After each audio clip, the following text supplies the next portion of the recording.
Hello, and welcome to the Earthly Roots podcast, where we chat all things gardening, homesteading, and connecting to nature. We're your hosts, Diane and Robyn. The Earthly Roots podcast acknowledges the traditional custodians of country throughout Australia and their connections to land, sea, and community. We pay our respects to their elders past and present and extend that respect to all Aboriginal and Torres Strait Islander peoples today.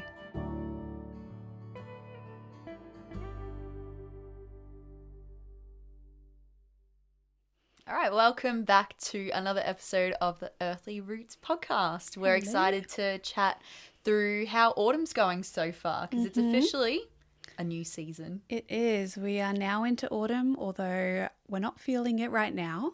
Definitely not today. We had to come inside because it was way too hot outside to do some garden work. So yeah, we're taking it easy coming into autumn and hopefully it'll cool down quickly. But yeah. I'm so looking forward to cooler weather. Same. Like, I'm done. I'm done with the heat. I'm done with sweating. I'm done with looking out in my garden and being like, I need to do things, but I cannot go out in that sun. Yeah, me too. We were both chatting before we started this today's podcast that we were just not feeling fantastic with our gardens and how everything's going and just the general feeling of exhaustion. So we kind of thought we would just have like a little bit of a chat today, which we do all podcasts. It's always just a chat between us. There's no script or anything like that.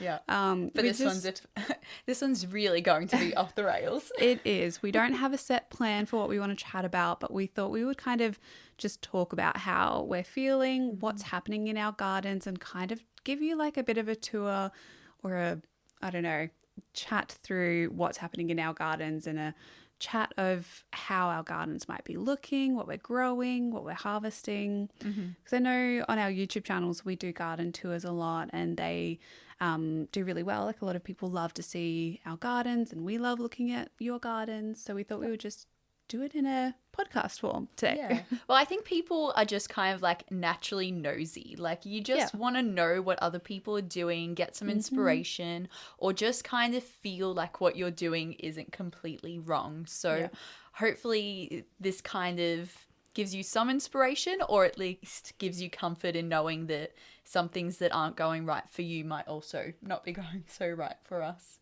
Yeah. So speaking of things going wrong, what went wrong this week in the garden? Everything. Okay, well, maybe we should start with what went right, but let's get the wrong over with and then we can talk about what we're loving in the garden. Well, to be honest, this week I hardly spent any time in my garden. I think Sam spent more time in my garden than I did. And that's just because of the heat. Like every time I would go out there, I would be overwhelmed either by the sun or overwhelmed by just the amount of weeds that I had in my garden. Like my garden is being overrun by weeds. I'm talking pathways, I'm talking garden beds, I'm talking everywhere I'm walking. So that's what's been wrong in my garden. Yeah, well, I'm pretty much the same. We went out in the garden before and you have to walk around my garden to kind of get to the other side rather than going through the set designated pathways because the zucchini vine is just taken over. Like it's a vine now. It's basically like a pumpkin vine. It's that massive. Wow. Taken over the pathways and I have a random pumpkin that grew from the compost that is now sprawled over everywhere that has crossed itself between what I think is a butternut and did you say a Kent? Yeah. Yeah. It's very long and interesting looking. It's massive. Yeah. It's comparable to the pumpkins that we grew last year. Yeah. It's crazy. But I'm just letting it go because this is what happens around this time of year. You have crazy gardens. Everything starts to kind of look a little bit sad. And that's just naturally what plants are going to do at this time. It sounds like it doesn't feel like autumn is coming and that cooler weather is coming now, but the plants themselves know when to stop producing and when to kind of die back a little bit. Yeah, it must be an effect on the soil or even the light. I think the light really has a big impact because I used to get up at 5 a.m. with the sun and now I'm waking up closer to 7 with the sun. So we've definitely lost at least a couple of hours of sunlight. But I think also I'm kind of relieved at the fact that things are slowing down and things are dying back. Like, I'm relieved that I'm seeing less and less red tomatoes in my garden. Yeah. I'm relieved that the cucumbers are slowing down or forcefully slowing down by my hand. Yeah, definitely. Well, yeah, my cucumbers as well, they're kind of non-existent now because I also got a little over it and just let the plant die. It's done. Yeah, it does really get to a point where you've just had enough of the fresh produce. And while, you know, you can definitely preserve, and we did a whole episode on preserving and what you can do, sometimes it's fine to rip the plant out because that's where you get to with gardening. It's the cycle of, you know, gardening with the seasons, and that's kind of where we're at now. So I know I'm probably going to be pulling out my cucumber plant soon. My zucchini plants have actually, one died the other day on itself, just by itself, from the really hot weather that we had. Yeah, okay. We had a 35-degree day, which was just crazy coming into autumn. And I think the plants, because they've already put all of that nutrients and effort into growing, when you do have unseasonal weather or, you know, a really hot day or a really cold day, that's when the plant will probably, you know, end its life. Yeah. And that's what happened with mine. So, yeah. Zucchini plants. Yeah, but I'm also like, I've had so many zucchini fritters and slices and zucchini bread this season. So that's the thing. There's certain vegetables that there's only so many things you can do with them before you're like, I've had enough of this certain dish. Like, I've had enough of roast pumpkin. I've had enough of zucchini fritters or pickles or salad or, you know, and I've been really good at being on top of preserving. Like, every single week I spend my Thursdays cleaning the whole house and just preserving everything that's ready. And I'm just getting to a point where I'm still overwhelmed. There's like 10 cucumbers just like sprawled out around my house, just waiting to have something done with them. And I'm just like, I can't be bothered. I don't want more pickles. I'm not going to make a relish. And if you give me one more salad, I'm actually going to just throw it away. Like, I'm done. See, I'm excited. I didn't really grow a lot of green leafy vegetables this season. Lettuce, I didn't really grow any lettuce or spinach or anything like that, actually. It's just been a lot more of the larger vegetables, like the pumpkin, zucchini, cucumbers. And that's what I love about winter and autumn, that you can kind of branch into a little bit more broad flavors, in my opinion.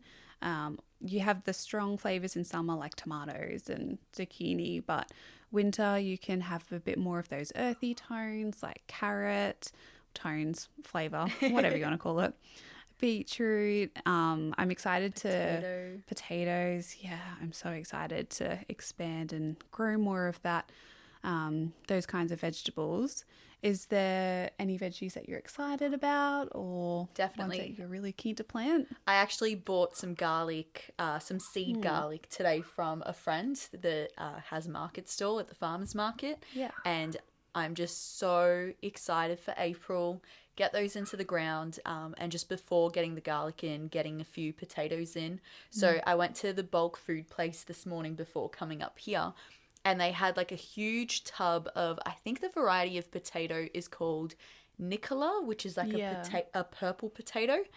And it grows really, really well. But it also sprouts exactly when you should plant it. So the fact that they have these huge tubs just like sprouting, I'm like, set that aside. If no one buys it, I'm going to take it all. Yeah. So were they seed potatoes? No, they're just potatoes you would buy to eat. Okay. But because they're coming to the end of their life, they could either compost them or they can sell them as seed. Interesting. Yeah, I've never really grown potatoes from grocery potatoes. I've just used seed potatoes before. And I've heard mixed things about whether you can grow them from the grocery store or not.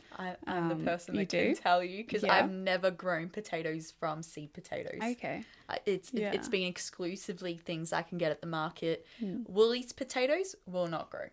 If anything, I think they kill the soil around where you plant them. Yeah, okay. So should we be even eating them? Yeah, probably not. I've ditched them a while ago. Like, they have no flavour. When you start to plant your own potatoes and grow potatoes, you realize how little flavor the Woolworths ones has. So anyways, I planted those into my garden a few months ago, and they literally killed all the beans and everything in that garden. So Wow. Okay. that wasn't good. Interesting. Yeah. But the ones from the farm, not the farmer's market, so the ones from the bulk food place, which is organic potatoes and local potatoes, they grow amazing. Yeah, because I was going to ask whether they're organic or not. Yep. Because I've heard, like, if they are organic, they're probably a little bit better to grow rather than, the store-bought, because they do, like, I think potatoes are I've heard from a few people that they're one of the worst things to buy.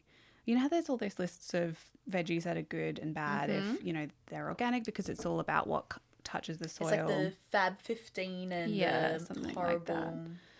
Yeah, I think potatoes are one of the most sprayed vegetables out of all of them, because a lot of farmers will just spray the foliage to have it all die back and then harvest the potatoes. Which is so silly. Like, they're such an easy crop to grow, such beautiful foliage, easy to pull out, and even easier to store. Like, you literally store them dirty in a box and they last forever. Yeah, definitely. Well, not forever. But yeah, we can all as long as you need them. The Dutch creams really don't last a long time in our household, because they're my favorite. Yeah, they are. Homegrown potatoes are just something else. They are so delicious. The ones that I had from your garden were so delicious. I could eat potato forever. Like, that is probably one crop I will never get sick of. It's not like tomatoes or cucumbers where you're like, oh my God, it's so amazing. And then you're like, oh God, get away from me. Yeah, potatoes are always fun. And they're so fun to harvest. I love potatoes. I'm hungry now. It's like, what can we make with potato? Yeah. What else are you excited to grow? I'm just super excited for brassicas. Yes. Broccoli. I love homegrown broccoli. That's another one that I really notice a difference in the taste. And I love that you can grow broccoli and cut it back and then it'll resprout a lot of the time. Really cool. Yeah, so I actually prefer a lot of the sprouting broccoli. Me too. It's really nice, and it's kind of hard to eat. Well, you can eat a whole head of broccoli, but if that's all the plant is going to produce, and they're just really tiny little ones after that, it's really not worth it. So if it's just either yourself or you have a small family, sprouting broccoli, I think, is the way to go, because you can just harvest the dinner as you need it. Yeah. And it's like broccolini. Like, it's just, it's got a nicer flavor. It's nice and sweet. You snip off the little heads and then it's like, it's already ready for your stir fry, if that's what you're using it for, the barbecue or whatever. Yeah, definitely. Yeah, and other than that, again, just all the lettuce and spinach. We do eat a lot of silver beet or Swiss chard. Is that what it's also called? I think silver beet. Yeah. This is the first year I'm going to be growing it, because so I'm part of the seed subscription from Whitbird Environmental, which, by the way, go support them if you have a moment. Great local seeds to New South Wales, but Jeff sent the silver beet and I was like, oh my God, I've never tried this. Am I going to like it? Is it like, what do I use it for? So I'll need some recipes from you. Yeah. I mean, I grow it and then harvest it and blanch it and freeze it a lot of the time. So, I mean, it's definitely like a little bit, it's a little bit stronger in flavor than like your English spinach, but I don't really mind in smoothies and stuff. I'll just chuck it in. But we just use it in a lot of, like quiches. Quiches is definitely what we use it in, or we just cook it up with onion as a side. That sounds nice. Every night almost. Yeah, it's delicious. Every night almost. I could eat it every night. It's so delicious. Anything with onion tastes good. Onion and garlic. Yeah, that's all you need. That's another thing I'm really excited to grow is onion. The thing that I do struggle with, and I know that I'm excited for the cool weather and the cool crops, but I struggle with the fact that a lot of the crops that you grow over autumn and winter take a long time. Yeah, they do. I distinctly remember having this moment in winter where you go, oh, it feels like nothing's growing in my garden. Like, all I see is green. There's no color. Like, is it actually successful, or is my garden just like slowly dying? And I'm not ready for those feelings yet. Yeah. But yeah. Yeah. Well, I suppose that's why a lot of people start early. But this is one thing that I find really tricky, is starting the winter and autumn seeds when it is so hot still outside. What's been happening when you do? Well, if you have a really humid day, like I find sometimes I'll have, is it damping off it's kind of like a fungal problem with the soil, and the seedlings just die. They won't develop roots properly, and they will just not thrive at all. So, and the seedlings are just like germinating so quickly and growing so quickly that I just feel like it's not the right time, that it's too warm outside for tiny little seedlings, and this is definitely going to be the case. I think next week we're supposed to have a really hot day. But it's when you can start to think of ways to protect your small seedlings by making little covers with shade cloth and things like that, or planting in, we can't really plant in shady spots because then you won't have sun over Yeah, that winter. is something you have to think about. Like the sun position going into winter is so drastically different from summer. Yeah, but I'm thinking of maybe even, I have a lot of green manure patches. I'm thinking of maybe having the green manure and then having a little, like, digging little holes throughout it and then planting in some seedlings into that. That's a good idea. So that they're kind of protected.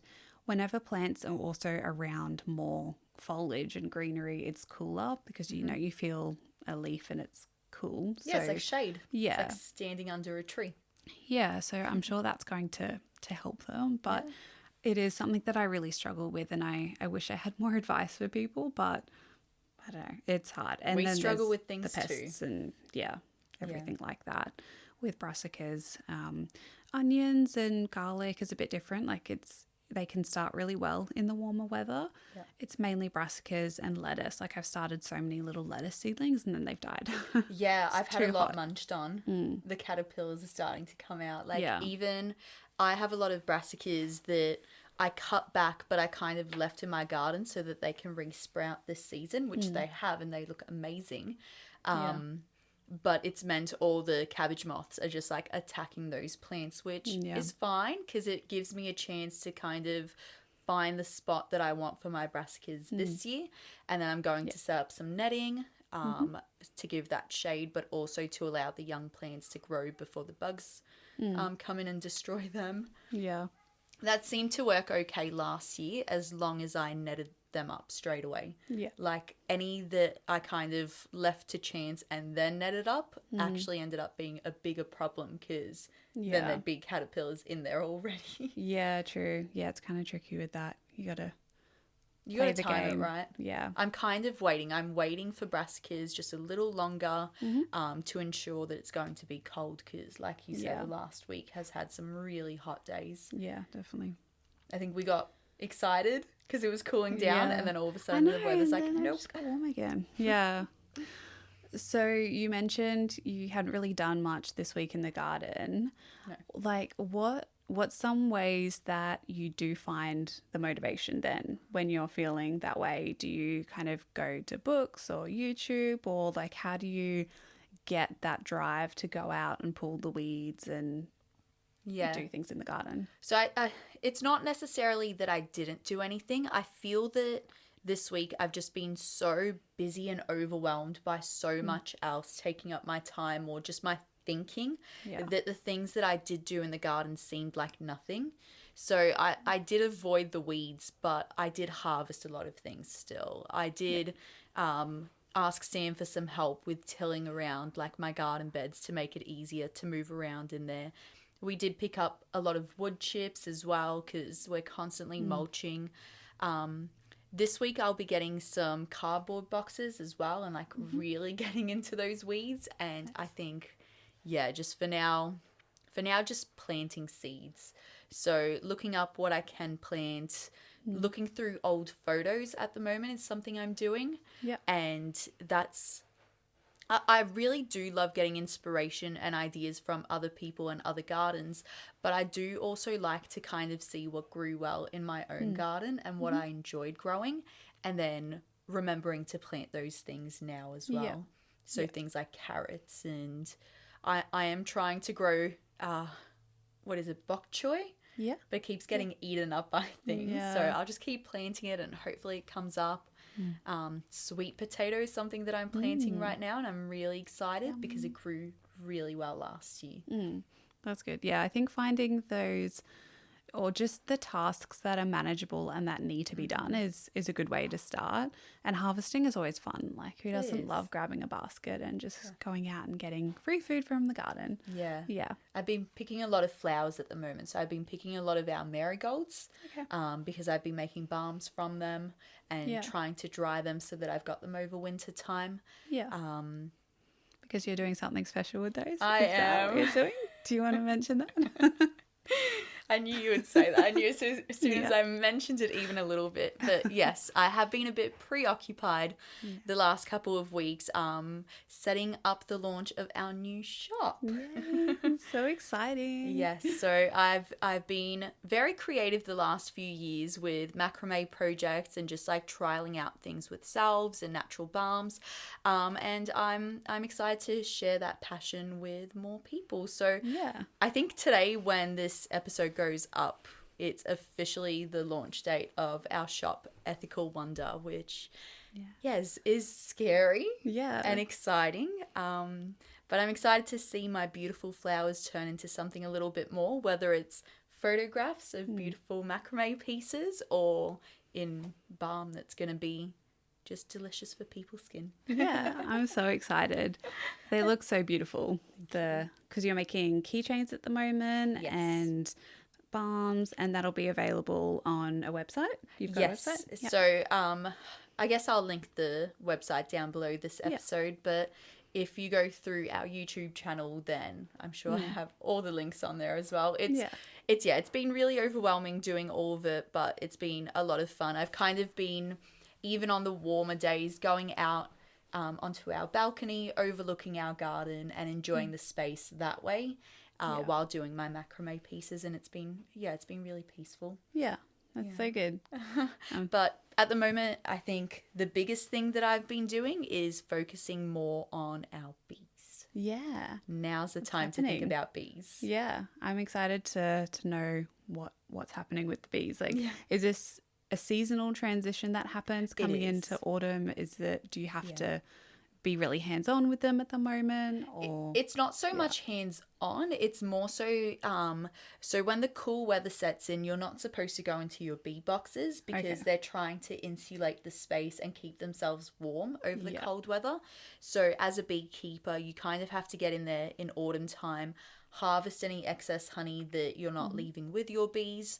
I usually try to keep them with at least one full frame box, if not two, so they've got plenty of food over the cool months.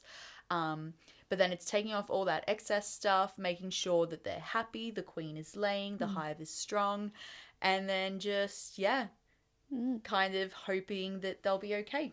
Yeah. Giving them everything they need. Yeah. So are you putting on your bee suit and just checking up on them right now? Is that like the plan for the next few weeks? Or? Yeah, it will be. And trying to time it so that it's not raining in the next few days. Because every time that I go into that box and I'm cracking open the seal that they create, I'm making it harder for them then to, insulate it once again. True, but I'm really excited. Both my hives are so strong at the moment. Yeah. And I think they'll be fine over winter time. They were last year, and this year they're even stronger. Yeah, awesome. We have so much honey though, like it's actually unbelievable. I've been having your honey on toast. It's so delicious. So good. That's awesome. With the bees, is there anything, like, do you have to feed them at all coming into winter? Well, that's the thing. Because I leave my bees with boxes full of their honey, they have all the food they need. Okay. There are some beekeepers that take more than they need, and therefore the bees are left with no food over the winter time, and that's when you're having to feed them sugar water. Yeah. But to be honest, it's easier to leave them with their honey stores instead of taking all of it. Like, I'm already overwhelmed with honey, and they literally have 2 boxes each, so I don't need more. Yeah. This might be a silly question, but Scott and I were talking about this the other day, and I'm pretty sure I know the answer. There is no silly questions. With bees, do they always kind of stay in the same area? Or could you move an entire hive like a few hours away? Or Great question. Yeah, okay, good. Yeah. So naturally bees, I think they fly and forage a 5 kilometer radius around where their hive is. So they know where the hive is, and they'll fly away 5 kilometer radius and then always come back to the same spot. Okay. Now, if you want to move the bees, Yeah. the best way to do it is at nighttime. You close up the entrances and you move them wherever. Okay. And then Okay, so they as soon can as be they're moved. in their spot, like they're in their spot. Like you should Right. do it before they start to forage for the days. Because if you try to move them during the daytime, you're going to lose bees. Yeah, Because they're true. out foraging and they're going to come then back they'll to have that no spot with no. home. Yeah, isn't that awful? Sad.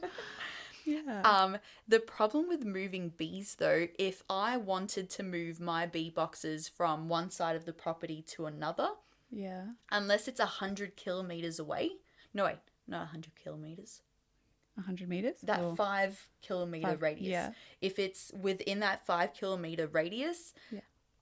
I can't move it like that. Like I Okay. need to move them out of the zone, then I need to move them Right. back into the new spot that I Or want they them just in. make another hive where they Or thought they go it back was. to the old place. Yeah. Yeah, like they get confused. Yeah.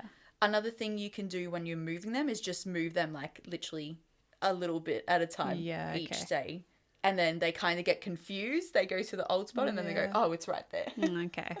I've never tried to move them, but that's what I've heard. Yeah. So we've had other beekeepers that live ages away bring their bee boxes up to the top of the hill and then Yeah. move them to the new place. Okay. Interesting. Yeah. Bees are so cool. We've had so much activity in the garden with bees on the flowers. You would. It's kind of tricky I have to wake up before the bees start to be able to harvest, or else I'm just like, yoink, taking their pollen away from them. Yeah. And there's just so many, like on almost all of the flowers, there's some activity. It's crazy. Have you ever Yeah. been stung by one, just like going through your flowers, or are they pretty? Yeah, busy? not here. They seem really preoccupied. They don't really care about what I'm doing. Isn't that amazing? Yeah, they're just really happy with the flowers, and they've all got like major pollen sacs on them. It's crazy. But yeah, I'm actually a little bit terrified of bees. I'm terrified of bees, wasps, anything that'll like fly and sting you. Yeah. I think I have been stung once, but yeah, It's like a burning sensation. It's really not that bad. yeah, But it's then, just the fear of it. yeah, but then people are like anaphylactic Yeah. as well. Like my Uma is, so now Oh, is I'm she? worried that like maybe that's me, but I don't think I am. And you I'll have a have to- slight allergy to peanuts, so it could Well, be possible. yeah, But yeah. Hopefully I'm not. I'm pretty sure I have been you stung want as to a find kid. out the hard way. I know. When you asked me to if I wanted to like have a look in your like get dressed up in the bee suit, and I was like, yeah. And then I remembered that there is some people that actually can't be stung by bees. So Yeah. I don't know. Yeah, interesting. Maybe I'll make sure that I have an EpiPen around and then we'll Okay, get you in a sure. bee suit. That It would makes be me a feel video. better. Wow. Yeah. Yeah. No, I think I'm fine. I'm pretty sure I have been stung, but I don't know. Bees, they just scare me a little bit sometimes when I'm out in the garden. But I know that I shouldn't be because they're fine. Yeah, and usually they're busy. so busy out in the garden that Yeah. like they're preoccupied thinking about themselves. They're not Yeah. really worried about others.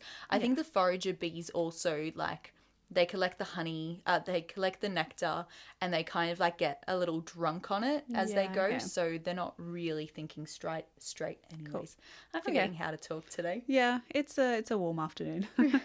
We're about to maybe go and do some garden work after this and deadhead all of the flowers and Yeah, sounds nice. if it's cooler out there. But yeah, that's something that I've been doing a lot of is deadheading the flowers and keeping on top of that, because if you don't consistently deadhead a lot of types of flowers like cosmos and zinnias and dahlias, they end up going to seed, and then the plants just put all that energy into producing seeds. So that's something that we've been doing a lot of, and just trimming everything up, making sure it's tidy. Like we were trimming the status before, which is a really beautiful dried flower, or that you can dry. It's very crepey texture. It made such a difference cutting back definitely. like the dead foliage and flowers. Like it looked Yeah. so good after. Yeah, no, I think I'm definitely going to need to keep on top of that, and then give everything a really good fertilize. So I like to use pelletized chicken manure. It's really great for the garden, and then mulch. Yeah. And then that'll be the job to do throughout the week, I think. Yeah, again and Yeah. again. Yeah. Are you planting any new flowers now going into the cool months? Yeah, I am. So I've been sowing some every few days. I've kind of just been looking at my seed stash and sowing a tray. So I'm still going with the zinnias, still planting more of them because They're so pretty. they're beautiful and they don't mind a little bit of cooler weather. They do obviously better in warmer weather, but if you can get them established well coming into autumn, they grow really well. Granted, you don't get heavy frosts and things like that. Which you guys don't get frost here, do you? No, except down towards the end of the property where it kind of dips down a little bit. But that's where you can kind of have a look at your landscape over winter and choose areas that are a bit more higher up or get the sun really soon in the morning. Yeah. So position is really important for me at the moment to look at even what row I should plant different plants, like if they're going to be taller than the ones behind them, because the sun is going to be down at an angle now. So yeah, which is going to be amazing for photos. Yeah. I'm so excited for autumn and winter photos because they just look so much better. And the sunsets, they're going to be so beautiful. Yeah. Oh, Yeah. bring on the cool weather. I know. I'm ready. And fires and yeah, Yes. I'm so excited for that. That's something we've been doing, collecting Yeah. firewood and bringing it over, starting to split it. Yeah, Yeah. Cleaning Yeah. out the fireplace. definitely. Yeah, no, I'm very much looking forward to winter and autumn. And we would love to know what you're also looking forward to. Yes. Because, yeah, we do interact a little bit on Instagram. Well, a lot. You do a lot of the posts. And Yeah. But I mean, we're stuff like both there. that. So Yeah. Yeah. if you guys ever want a question answered, if you ever have a conversation that you want to hear from us, or even just a topic that maybe we've only slightly touched on that you'd like us to dig deeper into, Instagram is the best place to contact us, and then we can see it straight away and act on it. Because we record our podcasts every fortnight.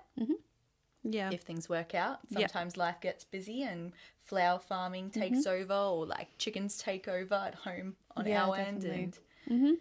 But yeah, that is a good place to get in contact, share some ideas, and we're always looking forward to feedback and making our episodes better and good conversations to be had. Definitely.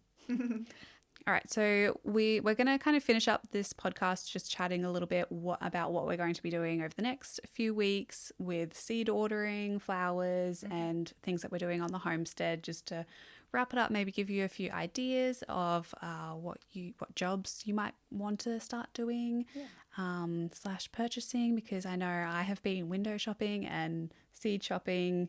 Not only window shopping, actually buying, but also window shopping and things that I'm holding back on this season to buy seeds and bulbs for spring, because planning right now is really important for flower farming, as it is for a lot of other veggies. Well, you've got a few big days coming up, like Mother's Day, Exactly. Father's Day. I mean, that's September. Maybe that's a bit further Yeah, off. but I can still plan for that. International Women's Day. Yeah, all those good events.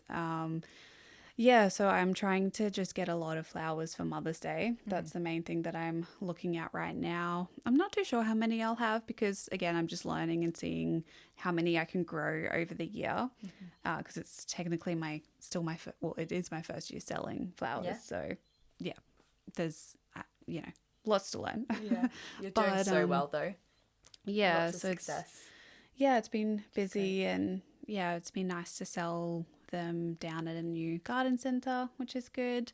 And, Which, by the way, she's being very humble, but they've already sold out before the there's still weekend, one, I and think, these are but a yeah. weekend bunch. yeah, I need to go drop some more down, which will be fun to pick some this afternoon. But yeah, it's really nice to see that there's a little bit more of a demand around for local flowers. I wasn't too sure what the response would be, but I think Instagram's really helped to push that. People love local. yeah. Like, people want to support people they know, Yeah. you know? Yeah, so that's been really encouraging. But yeah, I'm really looking forward to coming into spring and late winter, which is when all of the ranunculus are going to start flowering. I swear I talk about them all the time, but they are one of my favorite flowers They are because beautiful. they just have such long vase life and they look stunning. And they're pretty easy to grow. So I've just had my order come today, which was exciting, but also a bit overwhelming because I didn't think they were going to arrive like for another few weeks. Yeah. So they just turned up. They'll store okay though, won't they? Yeah, I just need to make sure if I do want to store them that I really need a cool, dry place because last time I got them early and they started going moldy. Oh no. So yeah, I really need to keep an eye on them this time or just plant them early. I'm tempted to do that because then I can then maybe get an earlier harvest. So yeah. Could you store them in some dirt or like sand? You can, yeah, but you just have to make sure that there's no light. Then that comes into that. But I'm tempted to just prepare a bed and I'm going to be pre-sprouting them. So that just means that they're like little octopus like corms. They're so interesting and they expand when you soak them in water and then when you plant them as well. And they just have beautiful kind of rose-like flowers that have a nice, beautiful long stem and beautiful colours as well. So they're going to be really bright and cheerful for spring, as well as anemones. I always say that wrong. Anemones. It just reminds me of Finding Nemo. I know, which I'm pretty sure like one podcast I was saying anemones the whole time. We'll have to go back and listen. Oopsies. So they're going to be really pretty. And then I've been sowing lots of snapdragons. They're one of my favourites. They looked beautiful in your garden last year. Like that cottage garden style and having those flowers was just spot on. Yeah, lots of snapdragons, lots of everlasting daisies. It's a good time to plant them now. What else? Stock. That's a really nice one that I'm going to be growing a lot of. So that's a cool weather flower. Yeah. Okay. Yeah, so what I'd like to do...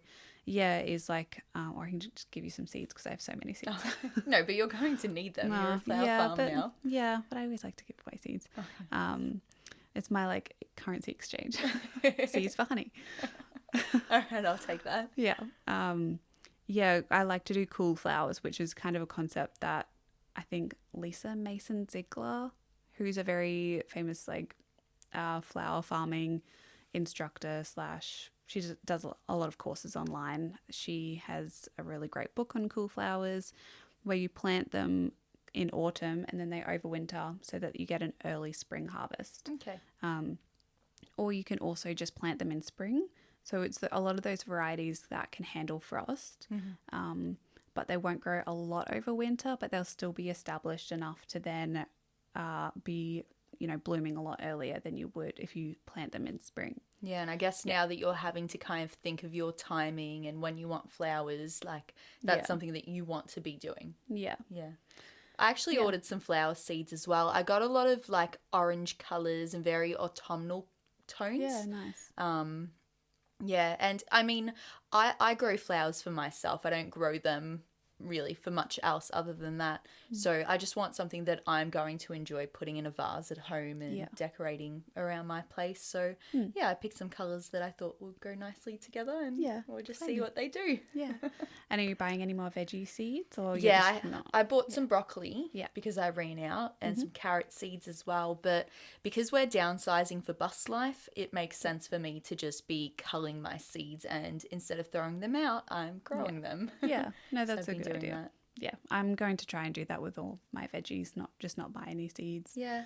They tend to sit there for so long. Like you forget that you've got so many seeds and you end up buying more and more and more and it just accumulates. Like I just want to use what I have first before I buy more. Yeah. And then the seed subscription pack, which this is not sponsored by.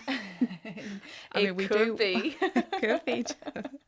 We do work with Jeff separately, but it is kind of a great idea because you get 3 seed packets a month and then I'm finding like that's what I'm focusing on planting. Yeah, me too. And then 3 because it's seasonal. Yeah, and 3 each month, different plants. That's a lot of plants throughout the year. Yeah. So it makes it a little bit more manageable. Yeah. Yeah. And I agree. I've really enjoyed that. It's just taken my mind off having to think about what seeds to order and think about what to plant. Like, no. Someone's already done it for me. Yeah, they're an expert in the field and I'm just going to listen and do it. Yeah. And so I've actually been really good at successionally planting for once my carrots and my greens. Yeah. So fingers crossed, we're just going to have that all year round. Yeah, cool. Yeah. Awesome. well, yeah, we're both very keen for winter and autumn. Yep. So coming into the cooler months, we'll definitely be doing lots more podcasts on what we're actually planting and harvesting.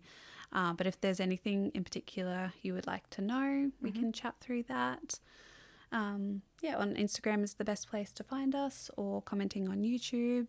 Yep. We get back to comments eventually, so We do. We love interacting with you guys. So if you just send us a message or let us know of any topics that you enjoy listening to or want us to delve into more, we're there. Yeah. We're listening. we'll be there. Is there anything else you wanted to chat about, or?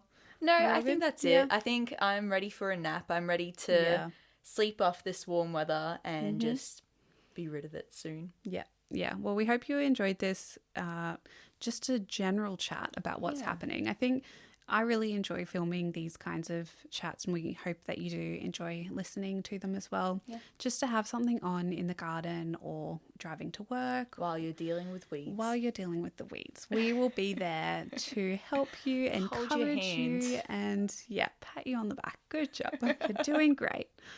Keep it up. Keep it up. Could you imagine if we had a podcast where we're just affirmations the whole time? Affirmations the whole time. That would be amazing. I would totally That would be hilarious. I would let us listen know to that. if you would like us to do something like that. Actually, I don't think I would want that at Plant all. those carrot Get out of my seeds. ears. Yeah. Anyways, Yeah. I think we better wrap it up. We're getting a I bit think silly. so. Let's go have a nap and then do some gardening. Get out in the fresh air while it's cool. Exactly. Okay. Awesome. Well, thank you so much for listening / watching, and we will see you next time. Bye. Bye.